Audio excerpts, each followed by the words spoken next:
नमस्कार. माझी एकदम काँग्रेसला कट्टर काँग्रेसची मैत्रीण आहे. तिला मधीत असा मला फोन करून काहीतरी चिडवायचा अगदी आवेश येतो. आणि मी तिला नेहमी सांगते की आपण राजकारण हा विषय सोडून फोनवर बोलूया किंवा आपण प्रत्यक्ष भेटू तेव्हा बोलूया. बाकी आपण फेसबुकवर वगैरे बोलतो, बस झालं ना. तिथे आपले संवाद असतात ते. तर तरी तिला कधी कधी काय म्हणतात त्याला, सहन होत नाही आणि मग ती मला फोन करते. तसं काल तिने मला फोन केला आणि लगेच गायला लागली. पतिव्रतेच्या गळ्यात धोंडा वेशेला मणियार.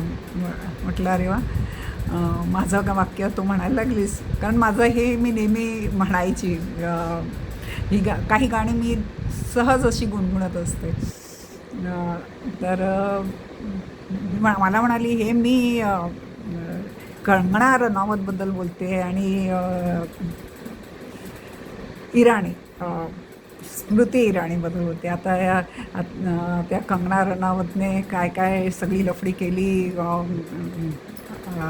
नशापान पण केलं त्या ऋतिक रोशन बरोबर आणि काय 4-5 नावं तिने घेतली यांच्याबरोबर.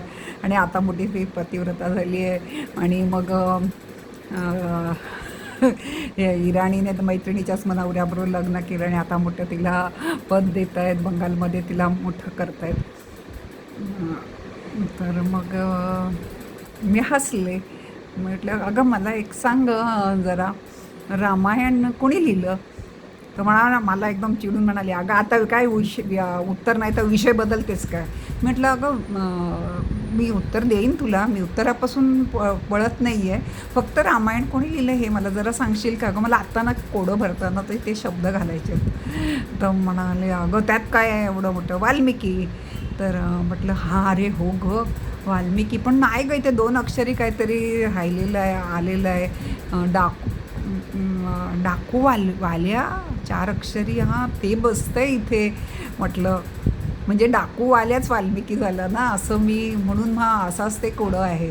बरोबर आहे, डाकूवाल्या 4 अक्षरी बसतं इथे, डाकूवाल्या. पहिल्यांदा डाकू होता तोच वाल्मिकी झाला आणि त्याने रामायण लिहिलं. असं ती मला जे म्हणायचं होतं ते ती समजून गेली.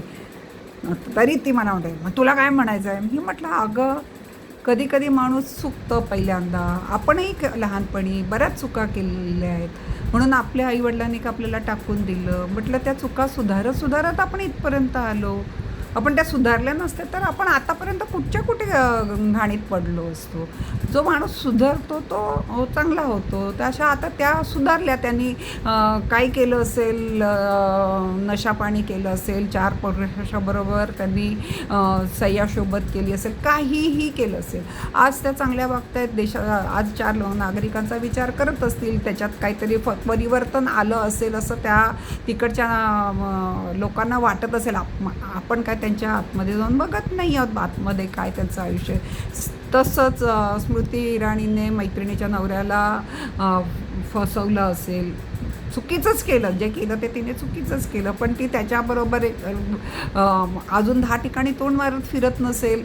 काय असेल त्याच्यामध्ये, काहीतरी क्वालिटी असेल म्हणून त्यांनी घेतलं. म्हटलं आता तू एवढं मला बोललीस असतं, आता मी विचारते अगं तू ज्या काँग्रेसला अगदी एवढं प्रेम करते, ती किती वर्ष तिची हे कोण होती का? जे आपल्या भाषेत सांगायचं तर ती इटालीमध्ये बारबालाच होती ना. जसा मोदीजी चायवाले होते तसं ती बारबाला होती. तिथे ती बारमध्ये सर्वर होती. मी असं म्हणत नाही की ती नाचत होती, ती अटेंडर होती, सर्व करत होती. पण म्हणून का ती आयुष्यभर तीच राहिली का? झाला ना बदल तिचामध्ये. तर मग तेवढं म्हणाल्यावर एकदम मला म्हणाली अजून एका विषयावर मला तुला बोलायचं आहे. मग पण मी तितक्यात मग म्हणाली मी नंतर बोलते तुझ्याशी. म्हटलं हरकत नाही, वेळ काढून बोल, पण तयारीनिशी बोल. आणि मला असं स्वतःला वाटतं आपली मैत्री जर टिकावी तर राजकारण सोडून दे. पण एक आहे ना, संवाद केल्याशिवाय एकमेकांच्या संवाद हा आपल्या काही गोष्टींमध्ये ज्ञान वाढवण्यासाठी.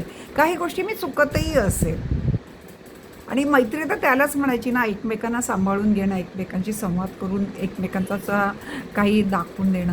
पण मला असं वाटतं की काही वेळेला काही गोष्टी अशा आहेत की त्या एकमेकांना पटणारच नाही. आता मला काँग्रेस जरासुद्धा पटत नाही, तिला BJP बिलकुल पटत नाही. तर हा विषय सोडून आपली मैत्री ठेवावी असं मला तिला वाटतं. पण ती ओढून ताणून प्रत्येक वेळेला आणते. तसा हा एक तिने आणलेला विषय होता. आता खरंच पतिव्रतेच्या गळ्यात धोंडा, वेशेला मणिहार आहे का? नाही, ह्याचं उत्तर तुम्हीच द्या. तुम्ही माझं ऐकताय त्याबद्दल मी आभारी आहे. आणि आता ती मला वाटतं आज उद्यामध्ये तो दुसरा फोन करेल, कारण तिला काहीतरी आतमध्ये खतखतते आणि बहुतेक जर मी तिला ओळखते त्याप्रमाणे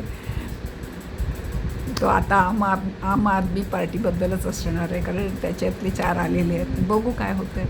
तुम्ही माझं ऐकताय त्याबद्दल मी खूप आभारी आहे.